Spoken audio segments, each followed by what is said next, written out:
Eh bien, bonsoir, mesdames et messieurs. En mon nom, pour ceux qui ne me connaissent pas, Daniel Bolduc, et au nom du personnel du Centre de l'Universalité, je vous souhaite une excellente soirée. La tradition ici est d'aider les personnes qui sont nouvelles, ou encore même pour les habitués, à comprendre les conférences de Daniel. Étant donné que Daniel parle avec un vocabulaire relativement spécialisé, parfois il invente aussi des mots au fur et à mesure de la conférence. Puis pour mieux saisir son message, nous offrons la première partie de la conférence de ce soir, enregistrée sur cassette audio, gratuitement à tous ceux qui se procurent le billet de la prochaine conférence de Daniel. Et la prochaine conférence de Daniel, la puissance de l'homme nouveau, l'ajustement. Et avis aussi au PMC, tous ceux qui font le PMC, il y aura ce dimanche-ci, le 19 octobre, la conférence spéciale du mois de Daniel. Alors, ce soir, le titre nous suggère déjà le but de la conférence, c'est-à-dire pourquoi être son seul maître. Sans plus tarder, on accueille Daniel Kemp, qui nous en apprendra de plus en plus.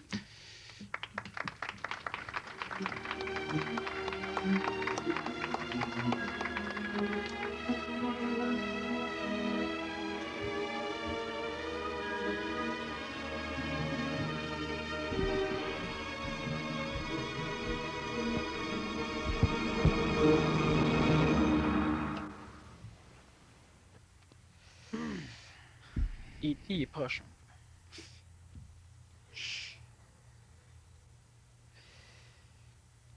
Alors, on débute avec une question qui, je crois, va toucher plusieurs personnes.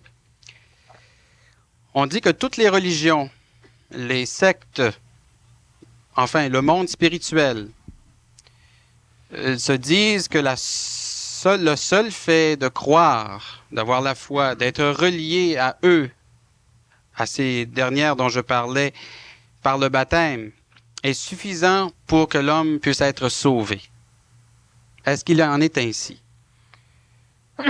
Bon. Disons que rarement les sectes qui...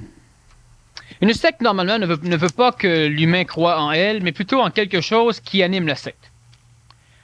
Alors, la majorité des sectes à caractère judéo-chrétienne vont demander aux fidèles de croire dans le Christ et d'être baptisés par les prêtres ou par les pasteurs de la secte. Si on veut faire référence à des sectes qui ne sont pas d'ordre judéo-chrétienne, encore une fois, on doit non pas croire dans la secte, mais croire plutôt soit dans le maître, soit dans l'homme Dieu. Prenons l'exemple du pasteur Jones. Soit dans des dieux qui sont antédiluviens, on peut parler de Krishna, de Rama ou d'autres formes de dieux, de divinités. Alors, ce qui fait que ce sont rares. Une secte, normalement, ne demande pas, pour ajuster simplement la question, ne demande pas que l'homme croit dans la secte, mais plutôt dans un livre fondamental, un livre sacré, parce que sacré des choses, soit dans un dieu qui est... dont on va compter l'histoire dans le livre. Et on a plusieurs livres sur à l'échelle de la planète. On en connaît plusieurs, dont la Bible, évidemment. On connaît le Coran, on connaît la Bhagavad Gita, on connaît le Talmud, on connaît plusieurs autres livres. Maintenant, qu'en est-il du fait d'être sauvé? Évidemment, si l'homme n'a qu'à croire dans le Christ, à être baptisé par une secte quelconque, alors pourquoi être son seul maître? Autre chose aussi, et c'est ce qui dynamise beaucoup la spiritualité évolutive chez l'humain, même celui qui croit qu'en se remettant d'entre les mains du Christ, il reste un problème fondamental. Quelle secte ou quelle religion a le Christ? Alors que tu te remettes dans le Christ chez les Mormons, les témoins de Jéhovah vont te dire que tu manques ton coup. Si tu te remets dans le Christ chez les témoins de Jéhovah, alors les catholiques vont te dire que tu manques ton coup. Et on peut continuer comme ça. Alors ce qui fait que le problème n'est pas de savoir dans les mains de qui on doit se remettre, mais qui a l'autorité de tendre les mains au nom du Christ. Ça, c'est le problème de l'homme, de la femme et de l'enfant d'aujourd'hui. à l'échelle nord planétaire, évidemment, parce que si on va dans les pays sous-développés, le problème ne se pose pas. La religion ou la secte qui vient s'établir s'impose de par elle-même, et ce n'est pas long que les personnes n'ont pas le problème de nos personnages aujourd'hui, de notre peuple d'aujourd'hui. Ils sont convaincus d'être sauvés. Plus l'on connaît de religion, plus l'on connaît de sectes, plus l'on connaît de traditionalistes ou de nouvellistes, plus il y a de problèmes qui se posent. Est-ce que nous sommes dans la bonne voie? Étant donné que la Bible parle de 144 800 quelques élus, eh bien, l'humain se dit 144 000 sur 4 milliards, il faut que je frappe à la bonne porte. Parce que sinon, je n'entrerai pas dans le ciel. Alors, frapper à la bonne porte. Pouvons-nous réellement, consciemment, envisager que les divinités, ou que la divinité, ou que le Créateur, ou que Dieu, appelez ça comme vous voulez, est partout et en même temps derrière une porte, c'est-à-dire limité dans les murs psychologiques, les murs mentaux ou les murs matériels d'une secte, d'une religion, d'une organisation traditionnelle ou neuve. Alors, si l'être humain a la faculté de savoir, de connaître le bien et le mal, tel qu'enseigné, sans élaboration dans les livres antiques, alors pourquoi la question est-elle si cruciale chez l'homme? Suis-je dans la bonne voie? Si l'être humain recherche et si l'être humain magasine, si les sectes pullulent à ce point, c'est que l'être humain n'a pas la faculté de discerner s'il est sur le bon chemin ou non. Alors comment un Dieu peut-il punir des humains qui passent leur vie à changer de religion, à changer de chemise, à changer de crucifix, à lire, à s'instruire, à dépenser une grosse partie de leurs argent, donc de leur temps et de leur vie, en recherche, en cours, en livres? Et comment ce Dieu peut-il les maudire à la fin des temps? Parce que ces personnes n'ont pas lu les bons livres, il se trouve, n'ont pas frappé à la bonne porte, il se trouve. Comment? Alors les chrétiens vont dire, oui, mais tu n'as qu'à avoir la foi. C'est ce que les Mormons disent, ce que les témoins de Jéhovah disent, ce que Krishna dit, c'est ce que toutes les sectes disent, ce que le renouveau charismatique dit, c'est ce que tout le monde dit. Alors ça ne règle pas le problème. Alors les prêtres vont dire, ou les personnes qui veulent convertir vont dire, oui, mais c'est facile. Observe-nous et tu verras. Ils disent tout ça. Nous sommes différents. Ils disent tout ça. Nous avons la vraie foi. Ils disent tout ça. Nous sommes traditionnalistes. Nous faisons comme il a été enseigné à l'aube des temps. Mais il y a beaucoup de choses à l'aube des temps. On a une loi qui porte le nom de loi du talion. On a plusieurs choses à l'aube des temps qui sont présentement appliquées par les musulmans, par ceux qui sont le centre et le foyer mondial du terrorisme. Ils appliquent à la lettre la tradition. Alors évidemment, nos traditionalistes vont dire, oui, mais eux, ce n'est pas pareil. Ils parlent d'Allah. Ils parlent de Mahomet. Ils parlent de l'islam. Ils parlent d'autres choses. Ils parlent de la tradition, sans changer un iota de la lettre. Il y a le même danger dans notre tradition. Alors, nos traditionalistes adaptent quand même, mais moins que ceux qui veulent être de la nouvelle vague, de la nouvelle ère. Alors, encore une fois, le problème de l'homme n'est pas résolu. Même si tu dois te remettre entre les mains du Christ, quelle maison le Christ a choisi? Alors, on parle du peuple de Dieu. Mais le peuple de Dieu est maintenant disséminé sur la planète, et on a tous un peu de sang de ce peuple de Dieu. Et le Nazaréen est rejeté catégoriquement par ce peuple de Dieu, par la religion juive. Ce n'est pas le Fils de Dieu. Alors on est encore mal pris. On a fait venir chez nous pour nous éclairer les religions orientales. On a fait venir le zen, on a fait venir le yoga, on a fait venir le tai chi chuan, on a fait venir la réincarnation, on a fait venir plusieurs choses. Est-ce que ça a solutionné les choses? Non. L'humain achète de plus en plus. L'humain veut de plus en plus savoir, connaître. Alors on a des librairies ésotériques. On a maintenant des rayons ésotériques dans toutes les librairies traditionnalistes. On a des émissions de télévision, on a des émissions de radio et on a des conférences. Alors l'homme veut savoir. La question qui lui revient à un moment donné, c'est alors comment savoir? Un tel dit ceci, un tel dit cela, un autre dit ceci, un autre dit cela. Comment? Un jour, un bonhomme a écrit que si un jour vous rencontrez un maître ou un sage, il est réellement maître ou sage que s'il vous conduit à votre porte de sagesse. ou à la porte de votre maison, et non pas à la sienne. Cela veut dire qu'un vrai maître ou un vrai sage passe plus de temps à décrocher le monde qui lui grimpe sur le dos qu'à en chercher, qu'à en ramasser.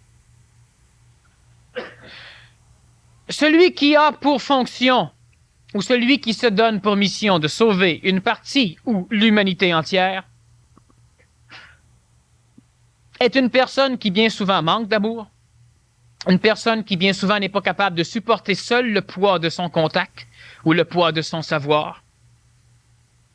Et elle doit le partager aux autres parce que sinon, elle deviendrait folle. Mais les personnes qui sont nourries par ses maîtres ou par ses guides ou par ses gourous ou par ses prêtres ne savent jamais non plus s'ils font bien ou non. Alors un jour, dans l'Antiquité, on a inventé deux mots massifs qui ont assommé l'humain et qui ont apparemment soulagé le problème pour en réalité l'aggraver.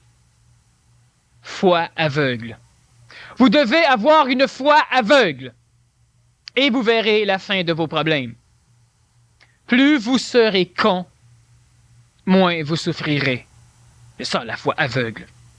Cela veut dire que celui qui est chez les témoins de Jéhovah, je ne parle pas contre les témoins de Jéhovah, je parle du disciple qui ne sait pas ce qu'il fait là. Celui qui a la foi aveugle ne veut rien savoir. Si un jour vous lui dites « As-tu pensé que peut-être tu pourrais te tromper ?» il tire sa Bible en pleine face. Non, non, non, non. Satan! Satan l'atmosphère. Alors la foi aveugle, elle est le privilège de l'homme qui accepte de ne rien comprendre, qui accepte de ne pas comprendre et qui accepte surtout de ne jamais entrevoir la possibilité qu'il se trompe. Et ça, la foi aveugle. Alors, on se retrouve avec une humanité divisée dans plusieurs nations spirituelles où chacun sait aveuglément que lui a raison et que les autres ont tort. Alors, pour les personnes qui sont ici ce soir, vous êtes évidemment des personnes qui recherchez. Alors, encore une fois, le problème n'est pas résolu. Ils ont tous raison. Alors, nous sommes d'accord pour dire qu'ils disent qu'ils ont tous raison. Mais ont-ils tous tort?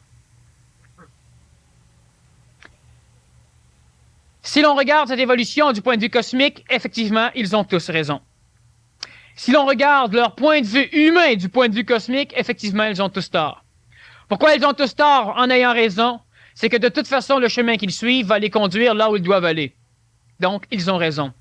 Là où ils ont tort, c'est lorsqu'ils disent que les chemins des autres ne sont pas les bons chemins. Ils se prennent au sérieux. Ils décident au nom de Dieu qu'ils sont les élus. Comment pouvons-nous envisager 144 000, disons, pour prendre les chiffres de la Bible, élus à travers au-delà d'1 milliard de chrétiens? Comment envisager les 144 000 élus au-delà de plus d'1 million de témoins de Jéhovah? Comment les religions peuvent-elles s'arranger pour continuer à accumuler des disciples alors qu'elles dépassent déjà le nombre d'élus, tout en promettant toujours qu'ils vont être dans les élus? Alors, au cœur même de toutes les religions, naît d'autres conflits. Et c'est pourquoi les sectes apparaissent. Nous sommes 1 million, il y a du monde de trop. Qui?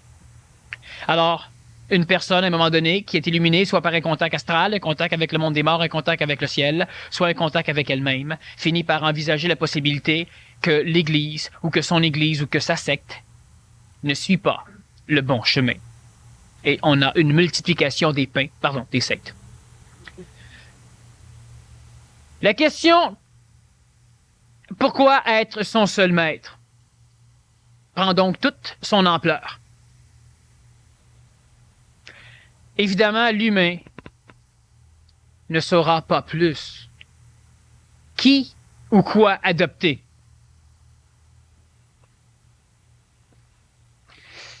L'homme normal est passé maître plutôt dans l'art d'être esclave. Esclave de lui-même, puis aussi des autres, ou rend les autres esclaves. Pourquoi? Bon. Effectivement, l'homme est un maître esclave. Pour essayer de comprendre la phénoménologie de ce qui anime l'évolution de l'homme aujourd'hui, faut à peu près chaque fois retourner un peu dans le passé. Non pas que dans le passé, on va chercher la tradition pour appuyer ce que l'on fait aujourd'hui. La tradition, on n'a rien à faire avec. Elle est utile de temps en temps, elle est nuisible d'un autre moment donné. L'homme est un maître esclave pour la simple raison que l'être humain est un être créateur. C'est-à-dire qu'il est un être qui, sur le plan planétaire, dans la limite extrême de sa conscience, a la faculté de créer des choses. C'est l'homme qui a créé la guerre. C'est l'homme aussi qui a créé la paix. C'est l'homme qui a créé un paquet de choses dans lesquelles nous vivons.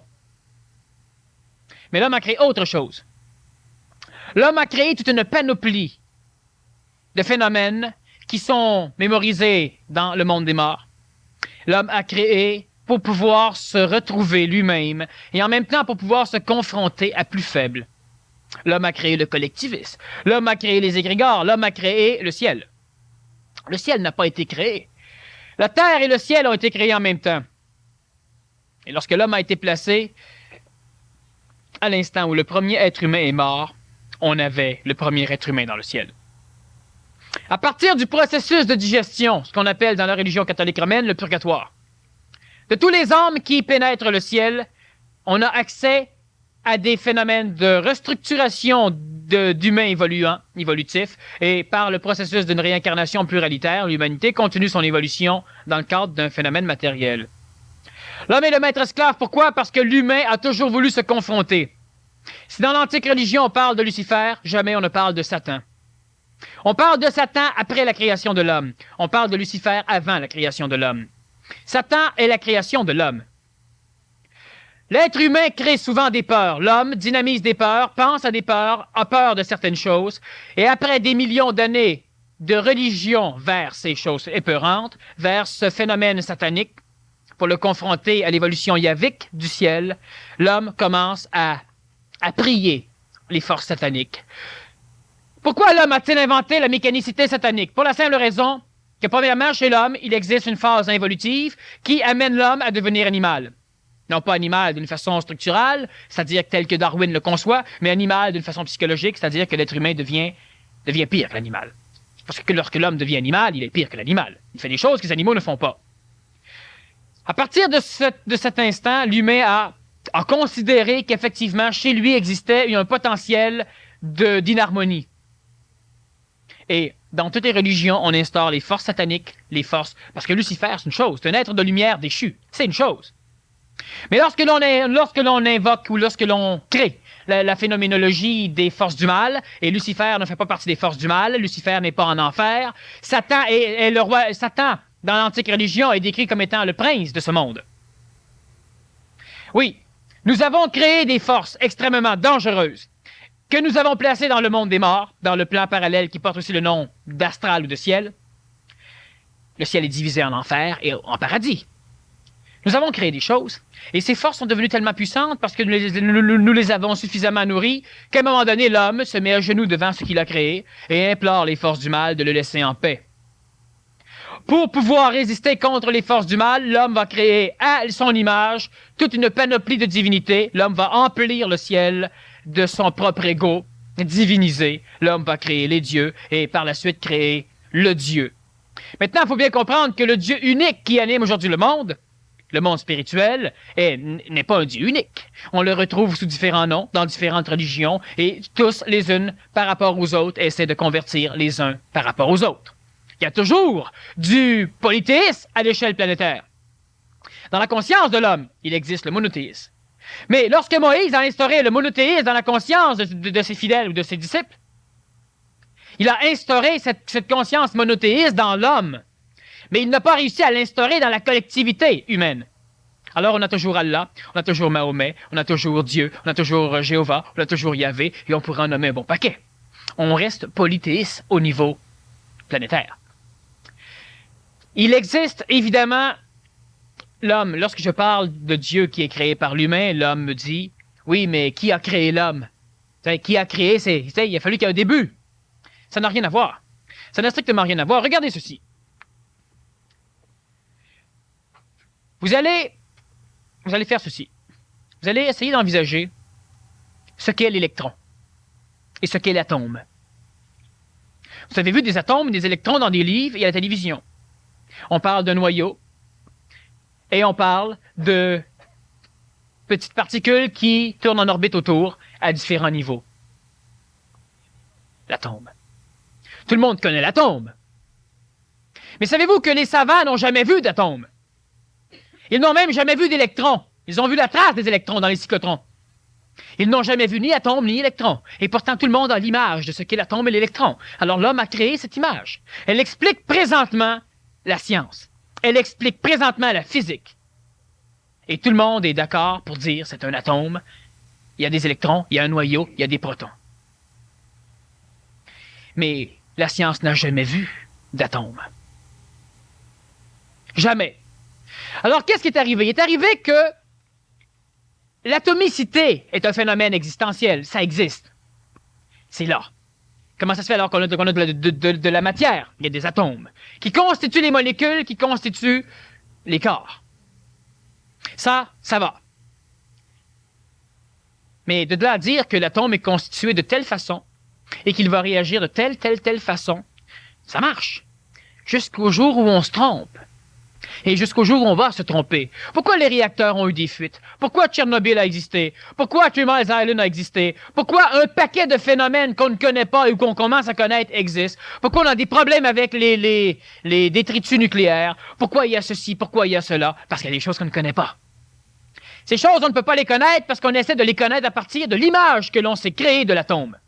Et cette image de l'atome n'est absolument pas à l'image de la réalité atomique. Elle a servi l'homme dans sa théorie, dans sa spéculation nucléaire, pour lui permettre d'avancer un peu sa science. Mais à un moment donné, il faudra que l'homme abandonne cette idée de l'atome pour la restructurer d'une nouvelle façon. Le phénomène de la création ou de la création de notre univers ou de l'homme existe. Si vous voulez appeler cela Dieu, ça ne me dérange pas. Le problème, c'est que chaque humain a personnifié Dieu. Le problème, c'est que chaque humain a paramétré Dieu. Il l'a dessiné dans sa tête, dans son cœur, en image, en son, en odeur, en émotion, en jouissance ou en plénitude. Le problème, c'est que l'homme a limité Dieu dans la conscience de l'homme. Alors, automatiquement, ce que l'homme veut atteindre n'est déjà plus cette divinité. Ce que l'homme veut prier n'est déjà plus cette divinité. L'homme prie de l'atome, l'homme prie l'image de l'atome, l'homme dessine des peintures d'atomes, et l'homme dit c'est l'atome, alors qu'en réalité, ce n'est pas l'atome. Et étant donné que les savants vont un peu plus vite que la science spirituelle, les savants commencent à découvrir le danger de continuer à croire que l'atome est basé et construit comme ils l'ont dessiné. C'est le même phénomène pour l'homme. Il faudra que l'homme un jour comprenne que ce qu'il croit être, ce Dieu, est une création de lui. Ça ne change rien à la divinité qui aurait pu créer le monde, ou créer même l'univers, ou même les univers. Ça ne change rien. La chose est certaine, c'est que l'image que l'homme a de ce Dieu est une image bien terrienne, bien terrestrifiée, bien planétarisée, qui n'a pas la faculté d'englober l'infini. Il n'y a personne sur le plan planétaire qui est capable de concevoir Dieu infini. Il le conçoit toujours fini. Alors l'homme va dire, oui, mais c'est normal, la conscience de l'homme, elle est finie. Alors si la conscience de l'homme, elle est finie, finissez donc d'inventer dans votre tête ou dans votre cœur des dieux infinis. Cela revient toujours à la même chose. Pourquoi être son seul maître? Parce que tout ce que les humains peuvent nous amener comme vision de Dieu, comme conceptualisation de Dieu, ne peut faire autrement que d'être faux. Alors on repose la question du début, comment choisir la religion? Se remettre d'entre les mains du Christ et se faire baptiser, tel est le salut. Le Christ habite quelle secte, quelle religion, quelle maison? Quel genre de baptême dois-je avoir? Un peu d'eau bénite sur le front ou de l'eau chlorifiée, plus ou moins bénite, dans une piscine de stade olympique? Ou bien si je dois avoir un baptême d'eau de source, d'eau distillée? Ça va venir. Comment fonctionner? Alors, si vous essayez de vous prendre en main, prenons l'exemple, bien bénéfique et bien facile à comprendre, de l'homme ou de la femme qui, à un moment donné, se pose la question, est-ce que j'ai le droit de ne pas savoir? Au niveau cosmique, Est-ce que l'homme a le droit de ne pas savoir? Mais la réponse cosmique, c'est que l'homme ne sait pas. Donc, s'il ne sait pas, il a le droit de ne pas savoir. Au niveau de l'humain, posez-vous la question, avez-vous le droit d'hésiter? Avez-vous le droit de vous demander, est-ce que j'ai bien fait ou est-ce que je n'ai pas bien fait? Avez-vous le droit de vous dire, je filais bien dans cette religion ou dans cette secte ou dans ce temple, mais maintenant on dirait que j'ai dépassé. Avez-vous le droit de vous dire cela sans vous sentir coupable? De complexe de supériorité. Avez-vous le droit de dire un jour, ça ne me suffit pas? Avez-vous le droit de ne pas entendre la parole venant de la bouche de n'importe qui? Avez-vous le droit d'être confondu entre une religion, une tradition et une autre? Avez-vous le droit de ne pas savoir? Posez-vous la question. Et vous saurez que la réponse est oui. Vous avez le droit de ne pas savoir. Parce que sinon, vous sauriez. Si vous êtes le créateur, aussi imparfait que vous voulez l'être, vous créez 3 bébites. Vous les placez dans une espèce de vivarium extrêmement voilé. Ils ne peuvent pas vous voir. Vous placez un petit peu de lumière, un petit peu de chaleur, un petit peu de nourriture qui tombe. Vous en faites pousser un peu et vous ouvrez l'eau, ça coule. Il y a la vie là-dedans. Ces 3 bébites ont la possibilité d'avoir la conscience de leur vie. Donc, automatiquement, ils chercheront leur créateur. Alors, vous allez dire, crime, celle-là m'a l'écrasé, sacrebleu, elle pense que c'est la lumière qui l'a créé. Faut-tu être maudit? C'est ça que vous allez faire? Non, vous allez gratter lentement ce qui empêche la bébite de vous voir pour vous montrer la face. Mais quand la bébite va te voir votre face, ça va juste le nez. Elle va s'imaginer quoi du créateur? Et puis là, vous allez dire, hey, tu niaiseuse, a pris mon nez. Alors un jour, vous placez un œil dans le trou, pas votre nez. Et c'est un autre bébite qui voit l'œil. Alors il se dit, c'est pas le nez, c'est l'œil, je le savais. 2 religions.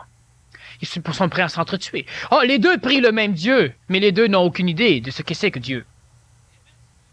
Alors, à un moment donné, vous allez accoter votre bouche pour leur parler. Le 3e bébé va voir la bouche. Il va dire, hey, sont-tu? Ça ressemble-tu à un œil? Ça ressemble-tu à un nez? Ben non, c'est une bouche. Mais les 2 autres bébés étaient occupés à adorer leur nez et leurs yeux. Ils n'ont pas vu la bouche. Alors, on a maintenant une autre religion, une autre secte. Et il y aura évidemment des conflits. Mais allez-vous maudire et écraser votre création pour la simple raison qu'ils ne savent pas. Vous allez vous dire, moi je les ai créés, puis si tout d'un coup l'étincelle, paf, pouf, il sait tout, lui il est sauvé. Tandis que les autres sont pas à peine point saufs. Ben vous allez leur donner la possibilité de savoir, vous allez ouvrir la cage, vous allez rentrer votre tête de complet là-dedans, vous allez leur parler.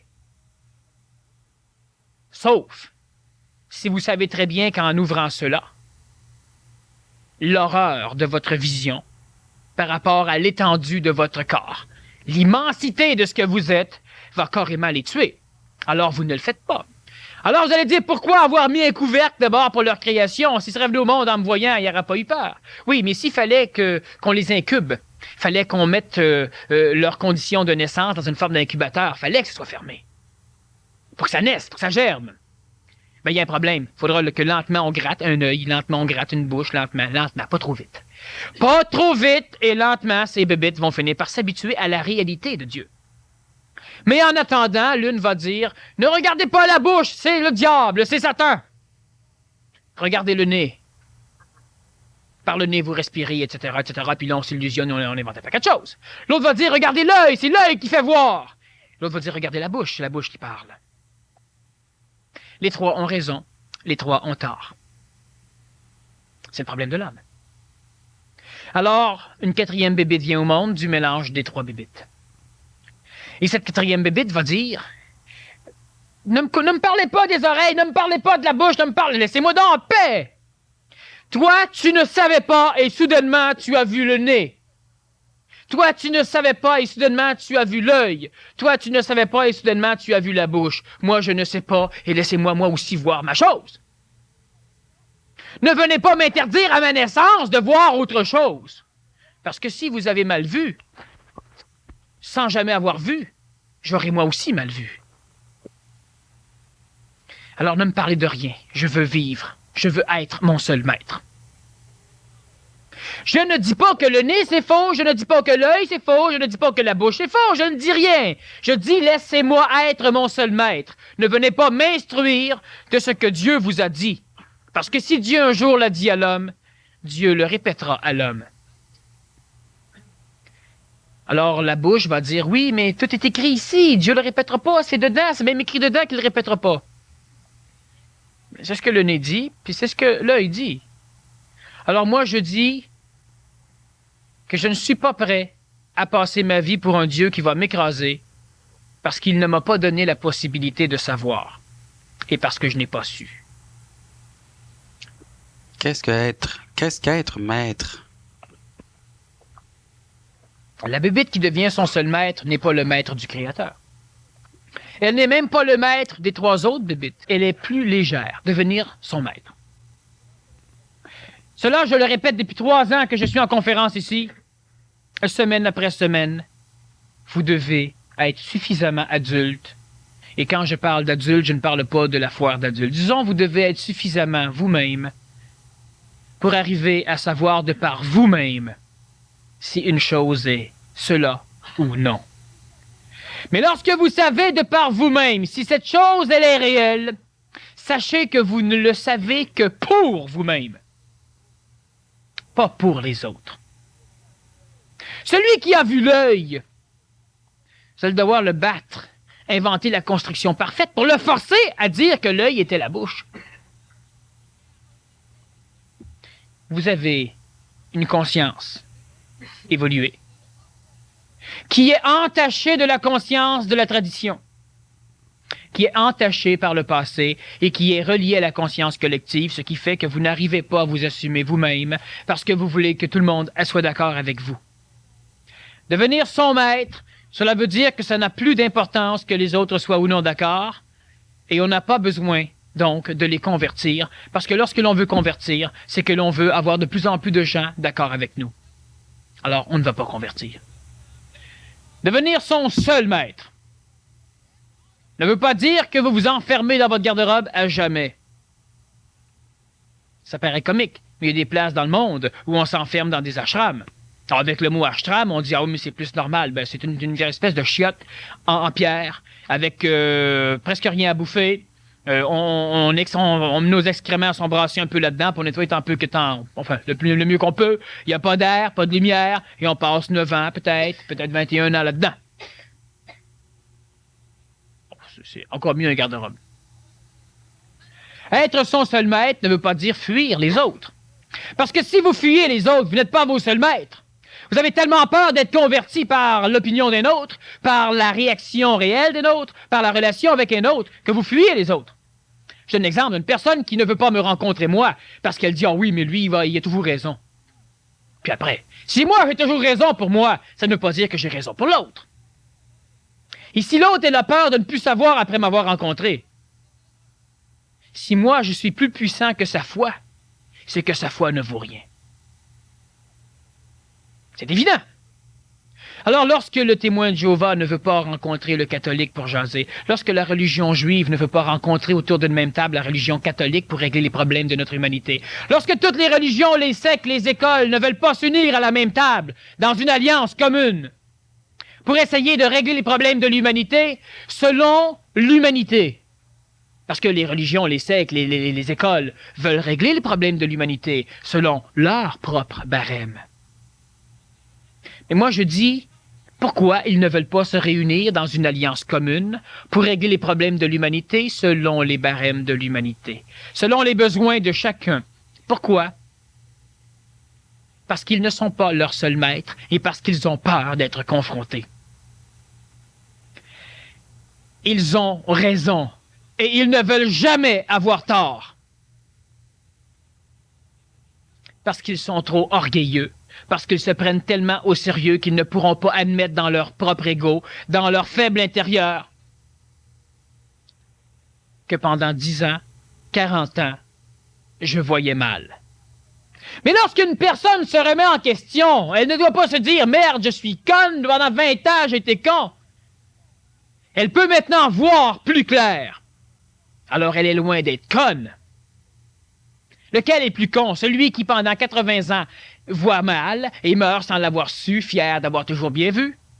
Ou celui qui, après 60 ans, découvre que peut-être il y a quelque chose de neuf à rajouter à ce qu'il voyait? Celui qui meurt sans jamais le savoir ne saura pas, tandis que l'autre qui vient de voir peut se traiter de con. Mais lequel des deux est le moins con? Ni un ni l'autre. Lequel des deux est le plus con? Ni un ni l'autre. Il n'y a pas de connerie dans l'évolution. Celui qui ne pouvait pas voir ne voyait que ce qu'il pouvait voir. Celui qui, à un moment donné, peut voir mieux, voit mieux. Mais l'humain qui ne veut pas être son seul maître refuse continuellement la nouveauté. Il en a peur. Il attend que Dieu vienne sans même le connaître. Alors il va être le premier à sauter dans le visage de Dieu pour le déformer. Dieu a deux nez, tiens, paf. Dieu a un œil, paf, un œil de moins. Dieu est ceci, Dieu est cela, Dieu de la barbe, Dieu pas de barbe.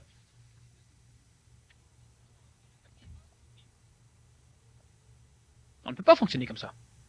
Être son seul maître, ça veut dire que lorsque Dieu viendra, fermez-vous la boîte. Moi, j'observerai, moi, je contemplerai, et moi, je déciderai. C'est ça que ça veut dire être son seul maître. Ça veut dire que vous allez dans le temple de Krishna, et ce qui a de l'intelligence là-dedans, vous le prenez. C'est tout. Vous allez ailleurs, vous allez ailleurs, vous allez ailleurs, vous allez ailleurs, vous allez ailleurs, et vous vous formez, vous. Est-ce que l'homme a le droit de ne pas savoir? Que vous soyez encadré dans les paramètres sécurisants d'une religion organisée, vous ne savez pas plus. Pensez-vous que Dieu va dire, ces fidèles ici sont dans la bonne église, c'est les seuls, je les sauve. Mais Dieu, s'il dit ça, il ne demandera jamais à quelqu'un, qu'est-ce qui a fait que tu étais rentré là-dedans? La personne me répond, je l'ai fait pas mal avant, puis j'ai abouti là, puis la fin du monde est arrivée quand j'étais dedans. Fait que je suis dedans. T'es un élu. Au moins, c'est ma femme. Alors, moi, je suis venu au monde là-dedans, mes parents m'ont toujours chicané car un élu. Parce que la majorité de ceux qui sont dans une religion ne savent pas pourquoi ils y sont. Ils y sont parce qu'ils espèrent être à la bonne place. C'est pas une raison intelligente. Toute leur vie, ils souffrent du doute. Et toute leur vie, ils ne peuvent pas. Ils s'imaginaient que c'est normal pour l'humain de ne pas savoir tout. Ils ne peuvent pas. Avoir la foi. Mais pourquoi avoir la foi là plutôt que là, plutôt que là, plutôt que là? Alors ils vont tous tendre la main et ils vont tous dire que le Christ vous attend. Ça devient complexe. Et là, lorsque l'on dit l'enfant de 3 ans qui est mort avant de décider, on peut s'arranger pour l'enfant de 3 ans. Il était pur, il était sans tache, Dieu le prend pareil.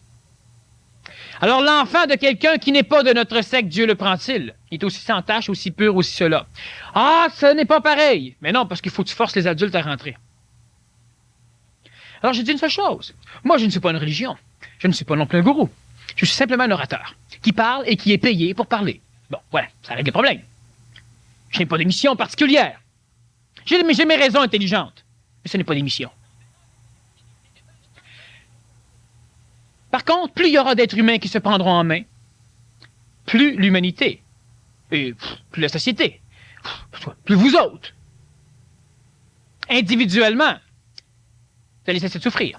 Cessant de souffrir, une chose est certaine, c'est que vous allez cesser de nourrir ce qui vous fait peur. Ce que la religion appelle les forces sataniques, ou le mal.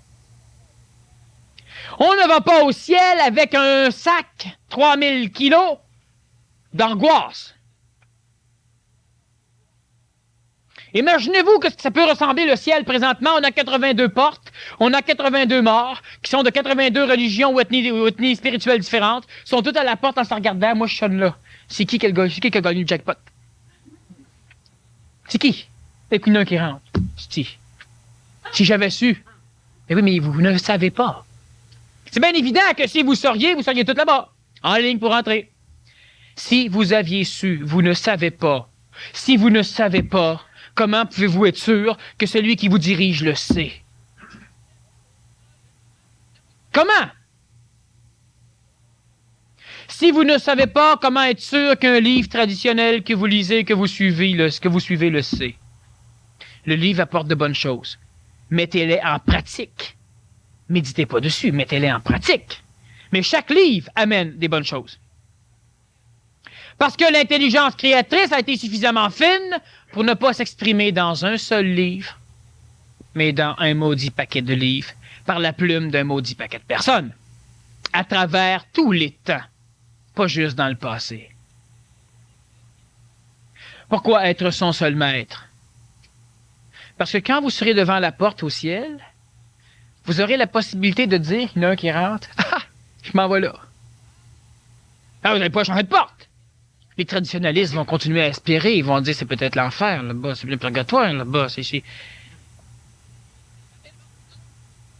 Celui qui est son seul maître n'est pas assujetti au collectivisme, il n'est pas assujetti à la tradition, il décide de par lui-même. Alors il peut changer de religion 20 fois dans la même journée.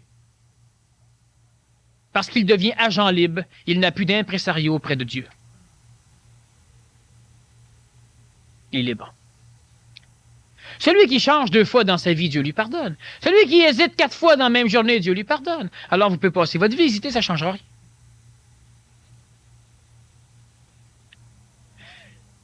Les pharaons de l'époque, les Romains, il y a 2 Romains crucifiés en même temps que le Nazaréen. Il y en a un qui a fait un paquet de conneries tout au long de sa vie. Puis rendu à l'heure de sa mort, mais sachez que même après la mort, ça se fait, mais dans la Bible, on parle de l'heure de sa mort, alors là, il reconnaît. Pas parce qu'on l'a instruit. On lui a dit que le Nazaréen était un... On lui a dit c'était quoi la religion. On l'a instruit, lui, avec des religions barbares de l'époque. Mais sur la croix, il reconnaît. Il est son seul maître au niveau spirituel. Alors, il a fait des milliards de conneries sur la vie, dans sa vie. Il a tué, il a volé, il a tout fait. Et soudainement, il reconnaît l'autorité, pas parce qu'on le lui dit. Il ne sait même pas. Il sait que c'est le roi des Juifs, un roi imbécile et déchu avec une couronne d'épines, à moitié nu saignant, sans armée. C'est ça qu'il sait. Mais malgré ce savoir qu'il sait, il reconnaît l'autorité christique ou l'autorité supramentale ou l'autorité divine de l'autre. Alors, il change de religion. Comme ça. Il dit oui, là, je le sais. Alors, l'autre, il lui dit, ben, t'as une porte d'ouverte. Mais ça va de soi. Quand le temps est venu, les portes s'ouvrent tout seules. Être son seul maître, cela veut dire se prendre en main. Cela veut dire venir m'écouter ce soir. Et cela veut dire que tout ce que je dis qui ne vibre pas, eh bien, on ne dit pas, peut-être que c'est ça. On l'oublie. C'est tout. Quand vous en aurez besoin, c'est la réalité, ça va revenir. Si c'est pas la réalité, ça ne reviendra pas. Vous vous cassez pas la tête. Et ce qui va, ben vous le gardez. Pourquoi ça va? Parce que vous allez l'analyser. Parce que je n'ai pas l'autorité du prêtre. Alors je ne peux donc pas vous convertir. Et je ne veux pas vous convertir. C'est pourquoi je n'ai pas l'autorité du prêtre.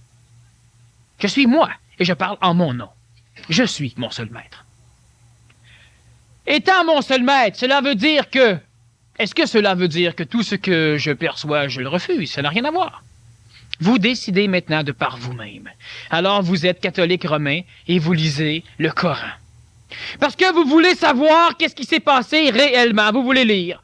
Vous savez que c'est un peu de l'interprétation, il y a des traductions, mais ça ne vous empêche pas de lire.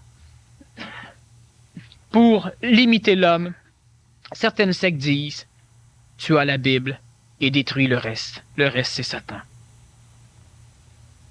Et pas n'importe quelle Bible, la nôtre. Elle est l'authentique. Soyez votre seul maître. Je te laisse poser quelques questions. Je te vois les lèvres qui... Oui. Et y a-t-il des grands maîtres?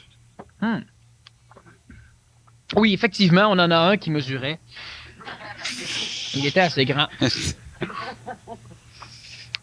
Disons des maîtres vastes dans leur conscience. Des grands maîtres. J'ai déjà fait quelques conférences sur les grands maîtres. Il y a effectivement des grands maîtres. On a ici une panoplie de grands maîtres. On a des grands maîtres qui vivent énergétiquement dans des régions focalisées du plan planétaire, comme par exemple Shambhala ou l'Agartha.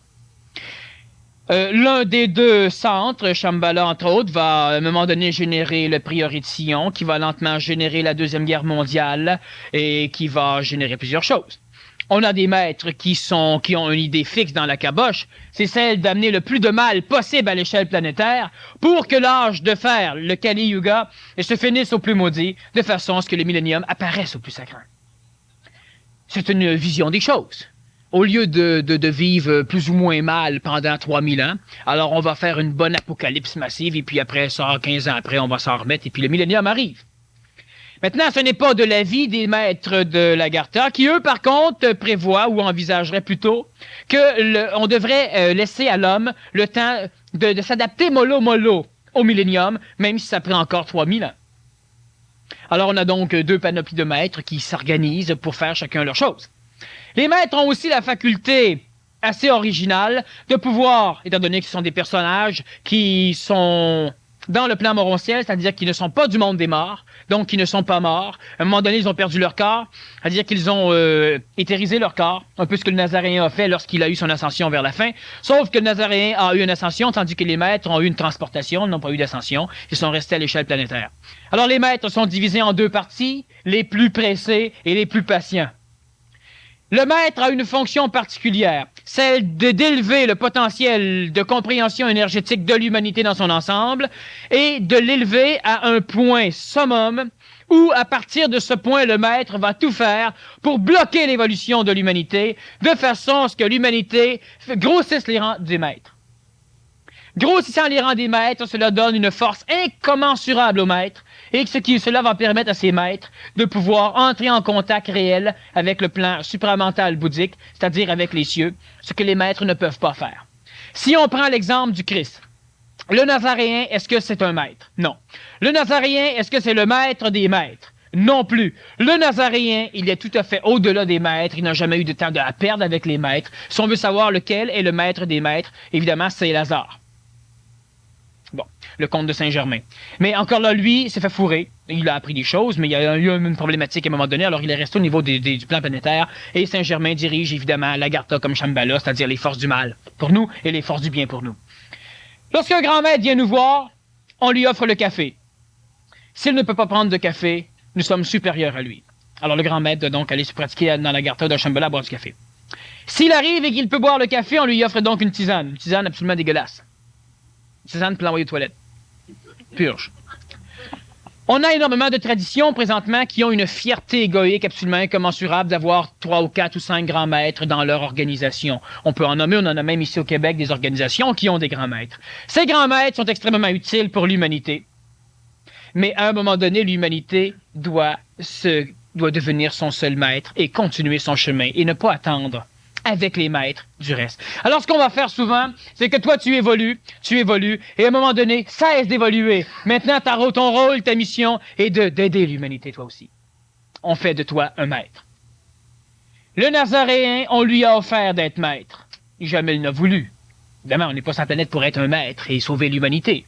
L'humanité se sauvera d'elle-même. L'humanité est présentement archétypée, elle est présentement omnibulée, elle est présentement ombragée. Mais ce n'est pas fou, l'humanité. Présentement, ça ignore. Ça vit dans la médiocrité parce que c'est convaincu, à cause des traditions, c'est convaincu que ce que la tradition leur lègue est une réalité. Alors que c'est une coloration de réalité. Alors, il faut bien comprendre que les grands maîtres, ça existe. Les grands maîtres peuvent aider l'humanité, mais les grands maîtres n'ont rien à foutre au Québec. D'ailleurs, il n'y en a pas au Québec, même si des organismes disent qu'il y en a. Parce que j'ai déjà rencontré 3 organismes différents qui s'arrachaient le Nazaréen comme grand maître. Bon. Alors, ce n'est pas nécessaire. Les grands maîtres ont comme fonction de travailler avec l'humanité spirituelle décadente ou sont décadentes évolutivement ou involutives. Par exemple, les pays de l'Inde, les pays du Tibet, et où on va retrouver Shambhala. L'Agartha, par contre, se retrouve beaucoup plus au niveau du Québec. D'ailleurs, l'Agartha, il y a des maîtres en Agartha qui n'auront jamais la fonction. Ils sont bénéfiques, pacifiques, comme les maîtres de Shambhala. On pourrait presque dire que Lucifer, à un moment donné, n'a rien compris de ce qui se passait, puis il a voulu précipiter l'évolution de l'humanité, ce qui a créé l'apparition de la race de l'homme. Relativement évolué. Alors, on peut parler aussi des maîtres du Tibet qui ont cette volupté à vouloir avancer rapidement et ils créent évidemment toujours des contextes assez crispants, comme les apocalypses sont remis entre leurs mains. Les armées. Enfin, on pourrait parler longuement des maîtres. Une chose qui est certaine, c'est qu'on ne doit pas s'associer à un maître, ni à moi, ni à personne. On doit s'associer à soi. Ni même pas à ce qu'on a en mémoire chez soi. C'est-à-dire que vous ne devez pas savoir ce que vous vibrez avec moi en vous demandant, en fouillant dans vos mémoires. C'est de l'instantanéité. Le gars sur la croix, lorsqu'il a reconnu le Nazaréen, il n'a pas dit crime. Il me semble, quand tu parles des gars qui se promenaient à dos d'âne, puis... Non. L'instantanéité. S'il aurait eu ses mémoires avec lui, il aurait été au purgatoire, il serait ramassé un peu partout, à travers tout le cheminement de l'homme normal. Non, l'instantanéité. Il n'avait plus de mémoire, il savait, il en bavait. Alors, les grands maîtres, c'est le même phénomène, ça existe. J'ai fait une conférence sur les maîtres du monde à un moment donné, où on a parlé relativement des bienfaits et des dangers massifs. En ce qui me concerne moi, il n'y a pas un seul grand maître qui veut venir me parler.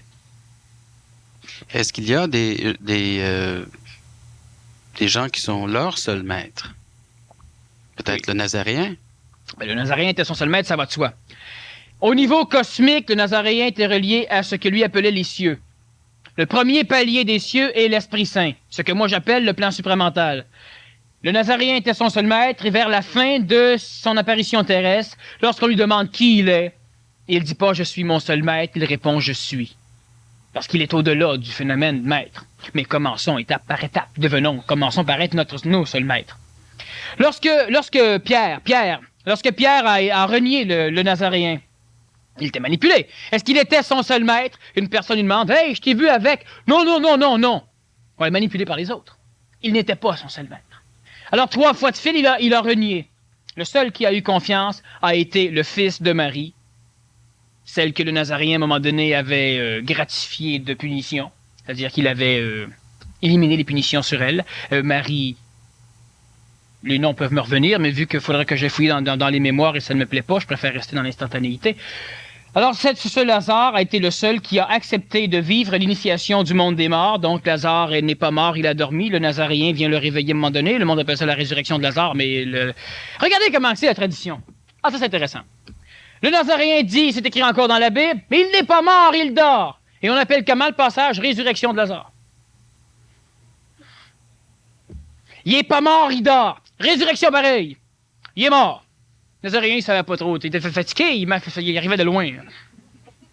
C'est ça la tradition. Alors, qu'est-ce qui se passe? Ben, il se passe qu'on y va comme on veut. Il n'a jamais ressuscité Lazare. Jamais. Et Lazare est resté par la suite. Alors, Lazare était son seul maître, et lui, il a accepté de supporter le poids. Ça, c'est intéressant.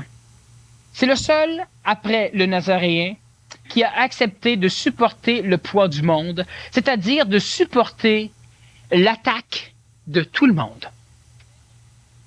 Lorsque tu deviens ton seul maître, tu supportes les maux de l'humanité. Moi, je suis mon seul maître, je supporte les maux des chrétiens.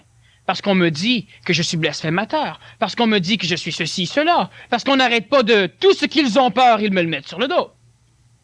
Je supporte les maux des Krishna. La dernière fois que j'étais mangé là-bas, ils sont mis à 4 pour m'attaquer, alors que j'étais en train de les défendre par rapport à un autre. Qui m'attaquait pareil. C'est-à-dire, lorsque je rencontre n'importe quelle personne, automatiquement, je supporte un peu le poids de ses problèmes. Parce que ses problèmes, elle voit en moi ses problèmes. Le Nazaréen a supporté les problèmes de toute la Judée de l'époque, parce qu'évidemment, on l'a même crucifié. Tellement il était blasphémateur, tellement il était ceci et cela. Et évidemment, Lazare a supporté aussi. Tandis que Pierre, non. Pierre, il a dit, non, pas moi, non, je ne le connais pas, non, il n'a rien supporté. Et ça l'a donné, évidemment, des descendances assez originales. Au niveau d'évolution spirituelle. Alors, est-ce qu'il y a des personnages aujourd'hui qui sont leurs seuls maîtres? Il y en a présentement 2 à l'échelle du monde qui ne sont pas tout à fait leurs seuls maîtres, mais qui sont en voie. Et ça sera fin 86 ou en 87, début 87. Ces personnages vont devenir leurs seuls maîtres. Il n'y en a pas une panoplie. Mais est-ce que ça veut dire que parce que présentement, est-ce qu'il y en a eu d'autres avant? Il y en a eu d'autres avant, il n'y a aucun problème. Mais on parle présentement, là, actuellement, son seul maître. Est-ce qu'il y en a? Il y en a 2 qui sont en voie de le devenir, et d'ici peu, comme je le dis, vont le devenir. Maintenant, lorsqu'on en a 2 de passé, il y en a eu un à un moment donné, le Nazaréen. Parce que Bouddha n'a pas été son seul maître. Bouddha a été extraordinaire, mais il n'a pas été son seul maître. Il a essayé toutes les maîtres, il a essayé les graineries, il a essayé ceci, il a essayé cela, il a constaté au niveau de la pensée, donc c'est une mécanicité astrale. C'est l'expérience qui lui a amené des choses. Tandis que le Nazaréen n'a pas expérimenté des choses, le Nazaréen en parlait des choses. Il le savait. On lui posait une question, il répondait. Il n'a pas expérimenté, Bouddha a expérimenté. Mahomet a expérimenté. Enfin, le premier maître a été le Nazaréen. Le deuxième, Lazare, et plus ou moins complètement. Présentement, c'est complété. Une fois qu'on en a eu quelques-uns, ça devient plus facile de devenir son seul maître. Moi, c'est extrêmement facile à m'en aller vers cet état de seul maître que je vais finaliser fin 86. Ça a été extrêmement facile. Et plus il y a d'hommes ou de femmes qui deviennent leur seul maître, plus ça devient facile pour les autres. Alors une personne peut dire, ouais, ben tabarouette, s'il y en a juste 2, à quoi ça nous sert d'être ici? De toute manière, même s'il y en a juste 2, que vous soyez ici ou ailleurs, ça ne changera rien, remarquez bien. Maintenant, plus il y a d'humains qui le deviennent, plus les humains le deviennent, plus cela devient facile. Après le Nazaréen, il a défoncé à coups de masse tout ce qu'il y avait à défoncer. Alors là, l'humanité avait plus de facilité maintenant à passer, à avoir le contact avec l'intelligence supramentale, l'Esprit Saint, l'esprit non coloré par l'ego de l'homme. par l'émotion de l'homme, par la psychologie humaine. Alors plus ça va, plus ça devient facile. Être sur son seul maître, ben, effectivement, parce que dans les 10 ans qui vont venir, au Québec, il y aura un maudit paquet de personnes qui vont devenir leur seul maître. Est-ce que ce sont des élus? Ça n'a rien à voir. Vous pouvez être un élu 1/1000 de seconde avant de mourir, comme 3 heures après être mort. Ça n'a rien à voir.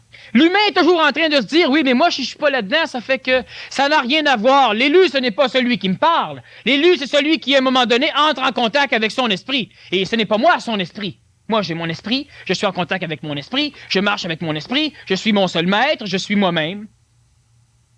Et lorsqu'un être humain, quelque part sur la planète, finit par lui aussi entrer en contact avec son esprit, il est son seul maître et il est ce que l'être humain appelle un élu. Mais ce n'est pas question d'être avec moi ou d'être avec quelqu'un d'autre. Pendant un laps de temps, on prend le métro ensemble, alors on prend le métro ensemble. Puis à un moment donné, vous changez de station parce que énergétiquement, génétiquement, biologiquement, neuroniquement, spirituellement, spiritiquement parlant, vous allez vers une autre station. Et ça ne change rien.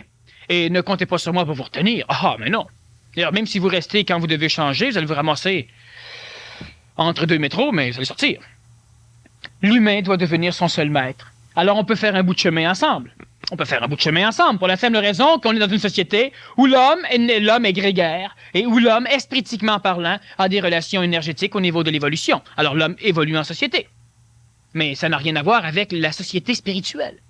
Un prêtre catholique va devenir un élu. Un musulman va devenir un élu. Un Krishna va devenir un élu. Une personne qui, à un moment donné, est en train de manger son pain et qui, énergétiquement, voit que ce qu'elle fait, ce n'est pas seulement ça. Alors, elle inclut maintenant dans sa conscience la religion opposée. Et soudainement, elle inclut d'autres. Elle inclut autre chose. Elle inclut. Et elle bouffe son pain et elle inclut le pain. Elle est un élu. Lorsqu'elle va descendre de sa chambre, elle va dire aux autres, « Bye bye, je m'en vais. » Parce que si ça n'a pas été complété, elle va dire aux autres, « Dieu m'a parlé, changeons tout. » Elle va devenir missionnée. Mais ce n'est pas comme ça qu'on fonctionne. Alors l'humain qui n'est pas son seul maître va devenir, de plus en plus, il y en aura. Devons-nous avoir un maître? Qu'est-ce que vous préférez? Avoir un ami, avoir des amis ou avoir un maître? Mentalement, on préfère les amis, mais souvent, égoïquement, on préfère le maître. Hey, j'aurais plus besoin de penser, plus besoin de douter, plus besoin d'avoir peur, plus besoin de... J'ai une question qui me vient. Toc, toc, toc. Blablabla. Ah. Le maître m'a dit, inquiète-toi pas avec ça. Ah. Alors, je dors-tu bien? Oui, mais l'évolution fait quoi pendant ce temps-là? Toi, en tant que potentiel évolutif planétaire, vu du point de vue cosmique, que fais-tu? Tu nourris le maître et le maître marche. Mais toi, que fais-tu? Toi, tu demandes au maître, suis-je dans le bon chemin, maître? Il n'y a pas un maître qui a besoin de disciple qui va dire non, change de place. À moins que tu sois lépreux ou que tu pues ou qu'il se passe quelque chose. Mais sinon, on ne te conservera pas longtemps. Maître, tu disais tout à l'heure que le maître avait la fonction de pouvoir élever les personnes. Donc, si on se met à la place de la personne qui se fait élever... Tu me poses la question. Tu n'as pas besoin de maître et la majorité des personnes ici n'ont pas besoin de maître. Ils ont besoin, par contre, d'énergie. Si le maître donne de l'énergie et que chaque fois que tu veux t'en passer, il te laisse t'en passer, c'est pas un maître. C'est un outil. Sers-toi-en. C'est pas fou, sers-toi-en. Mais le maître sera pas fou non plus. Tu vas payer son outil. C'est normal. Lui a besoin, tu as besoin, il y a un échange d'énergie. Mais si tu vas chercher de l'énergie et que lorsque tu veux couper, alors là, les disciples ou le maître ne veut pas que tu coupes, c'est le temps que tu coupes. C'est le temps que tu t'en ailles. Lorsque l'on t'interdit d'être toi, parce que au nom du fait que là, tu sais plus, là, repose-toi, pense-y, tiens, lis ceci, sniffe cet encens-là, prends joint, viens au meeting, on va te donner de l'amour. Tu sais, on va carrément te fourrer. On va te transformer énergétiquement, tu seras plutôt pantoute, lavage de cerveau émotif. Puis là, tu vas retrouver le goût à nous autres. Ben, c'est bien évident. Tu peux même aller dans un camp de concentration nazi, puis on va réussir à te faire aimer ce que tu fais.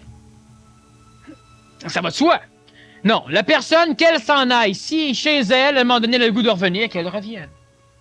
Mais c'est pas comme ça qu'on fonctionne normalement. Alors, est-ce qu'on se doit d'avoir un maître? Non. Tu prends un livre, le livre n'est pas le maître. Lorsque le livre ne sert plus à rien, le livre, tu le donnes, tu le jettes, tu le brûles, tu le sers, tu fais quelque chose. Tant que le livre est bon, tu gardes le livre, tu ne chiales pas. Et évidemment, le livre, tu l'achètes.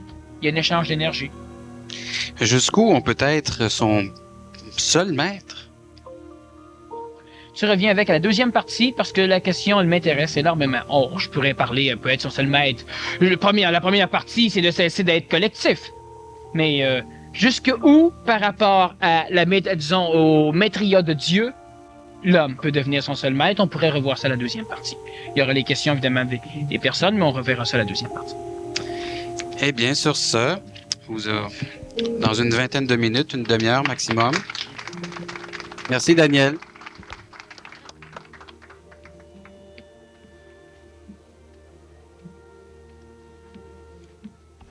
N'oubliez pas,